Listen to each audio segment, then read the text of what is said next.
India has just undertaken the most significant overhaul of its goods and service tax system since its introduction in 2017. The four-slab structure has been rationalized, many items of daily use have become cheaper, some luxury and sin goods have become costlier, and the government will take a revenue hit of about 48,000 crore. But here's the real question. How does this impact your pocket, India's consumption story, inflation, GDP growth, and ultimately, where should investors position themselves? In this video, I will break it all down for you in detail. Old GST versus the new simplified structure, the winners and losers, the economic rationale behind the massive shift, and the investment strategy you should consider. Hi, this is Prabhanjan Rao from Elysian Investment Advisory. We are a SEBI registered investment advisory providing curated solutions for a long-term wealth creation.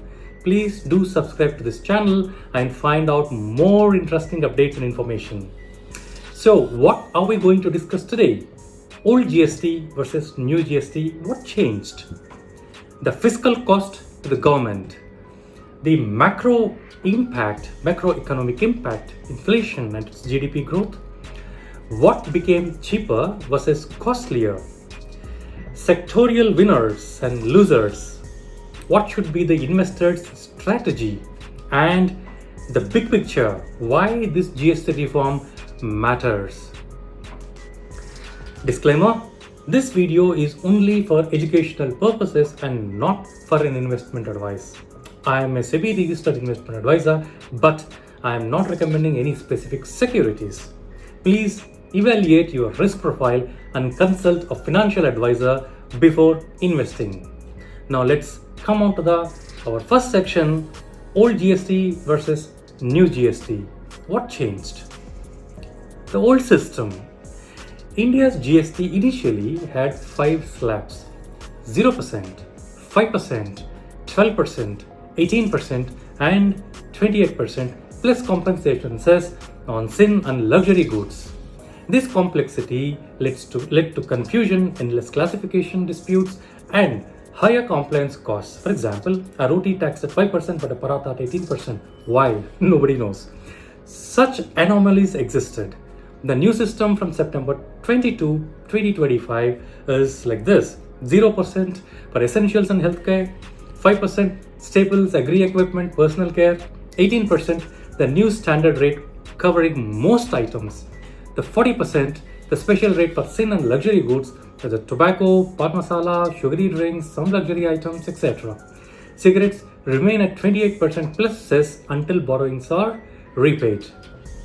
Now, why this matters? Favor slabs always equals to favor disputes. Don't you agree? Businesses don't waste time arguing if a paratha is 5% or 18%. Compliance becomes smoother, efficiency improves, and the policy is easier to trust. A simplified GST system reduces compliance disputes and improves efficiency and significance and signals policy stability. Globally, successful GST systems like in Singapore, Canada, and Australia typically rely on 2 to 3 slabs. India has now aligned closer to that model. Now let's get on to our section 2. Fiscal cost to the government. The Revenue Secretary has estimated a 48,000 crore annual revenue loss due to these rate cuts. Sounds like a big hole, isn't it? But let's unpack it. GST collections have been very robust. India collected over 2 lakh crore monthly in 24-25. Against that base of 48,000 crore hits is around 2% of the total GST revenue. It's manageable, right? Second point, higher consumption may offset losses. As goods become cheaper, compliance improves and volumes rise. Think of it like this. Reducing tax on shampoo from 18% to 5%, the government may lose some per bottle, but if volumes double, net revenue doesn't collapse. The third point, the formalization effect. A simpler GST encourages small businesses to register and comply. Over time, this broadens the GST tax base. What is the net effect? Short-term physical pain, but medium-term demand revival and stronger tax buoyancy. Now let's move on to the third section. What is our macroeconomic impact? Inflation and GDP growth. Let's study the inflation impact. Analysts estimate that CPI inflation could fall 25%, 25 basis points to 100 basis points due to GST cuts being passed on. Daily essentials like soaps, toothpaste, ghee, butter, paratha becoming cheaper directly reduce household spending pressure. Lower inflation improves real disposable income, and especially for lower and middle income households who spend more on FMCG and essentials. What is the GDP growth impact? Private final consumption expenditure (PFCE) accounts for 60 to 63% of the India's GDP. When you cut taxes on items that touch almost every household, demand elasticity kicks in. Early estimates suggest that this could add 0.5 to 0.6 percentage points to India's GDP growth in FY26. Isn't it great? Why this matters for investors? This is the most important question. Unlike corporate tax cuts, which help profits or capital expenditure, which takes time, GST cuts on consumption have an immediate impact, demand effect. This aligns with the government's political goal of boosting consumption before elections, while also creating a medium-term growth impulse. Now, let's move on to our section 4, what became cheaper versus costlier. Cheaper or reduced GST. FMCG and daily use items like shampoos, soaps, hair oil, toothpaste, now at 5%, but earlier it was hovering between 12 and 18%.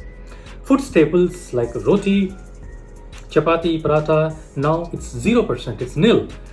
Ghee, butter, cheese, down to 5%. Healthcare. Individual health and life insurance are exempt. Life-saving drugs at nil. Consumer durables, ACs, TVs, dishwashers down from 28% to 18%. Autos and transport, small cars, bikes less than or equal to 350cc, buses, trucks and ambulances now at 18%. Building materials, cement cut from 28% to 18%. Marbles and granite at 5%. Agri inputs, tractors, drip irrigation, sprinklers at 5%. Now, let's understand what has become costlier or higher in the GST. The sin goods, the tobacco, gutka, pan masala, sugary, aerated drinks at 40%. Luxury sugar aerated drinks at 40%. Luxury personal goods, some at high-end yachts, private jets, luxury cars, etc. are at 40%. Some of the auto parts standardized at 18%, neutral, but higher for some categories. Now let's get into the section 5. What are the sectorial winners and losers? Staples and mass FMCG, lower GST on shampoos, soaps, toothpaste, etc. Rural and semi-urban demand revival. Expect volume growth in these sectors. Number 2, healthcare and insurance. GST exemption makes insurance more affordable. The penetration expands. Hospitals benefit from higher utilization. Consumer durables like ACs, TVs, and Azai appliances see price correction. Festive demand revives. Fourth is autos, entry-level cars, two-wheelers, and commercial vehicles get a boost. Building materials and housing, cement at 18% reduces construction cost, boosts housing affordability and infra momentum. Agri equipments, tractors, irrigation inputs become cheaper, which supports rural and productivity. Seventh sector, logistics. Cheaper trucks and inputs improves efficiency and margins in the logistics sector. Now, what are the losers? Sin and luxury goods. Tobacco, sugary drinks, pan masala and high-end personal vehicles face a stiff taxation. Volumes are structurally capped. States depend on sin tax. May see a near-term revenue pressure before buoyancy offsets it. Now, let's move on to the most interesting topic. What should be our investment strategy? As investors, here is the lens you should apply. Where should you be overweight? FMCG staples and discretionary durables, because it's a volume recovery story. Healthcare and insurance, because it's a structural penetration and affordability. Building materials like cement, paint, pipes linked to infra and householding. Autos, especially two-wheelers, small cars and CVs.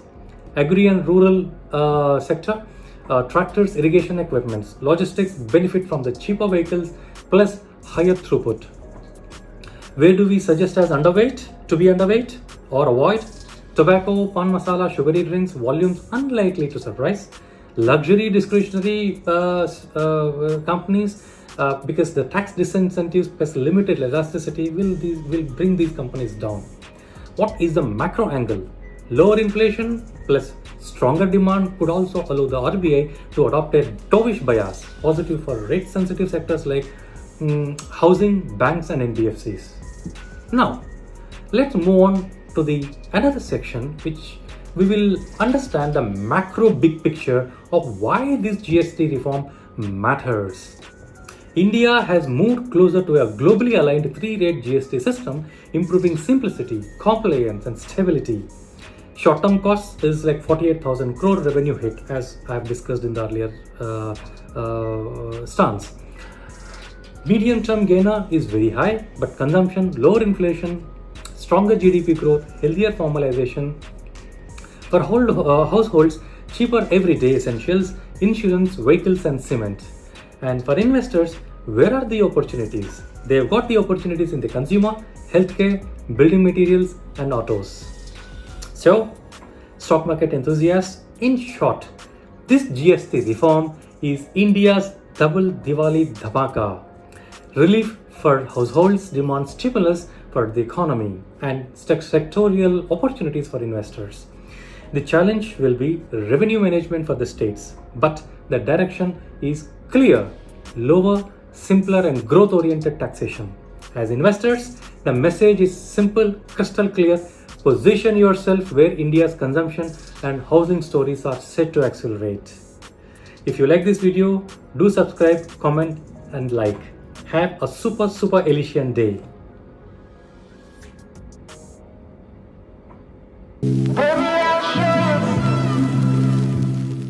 Generate by AI.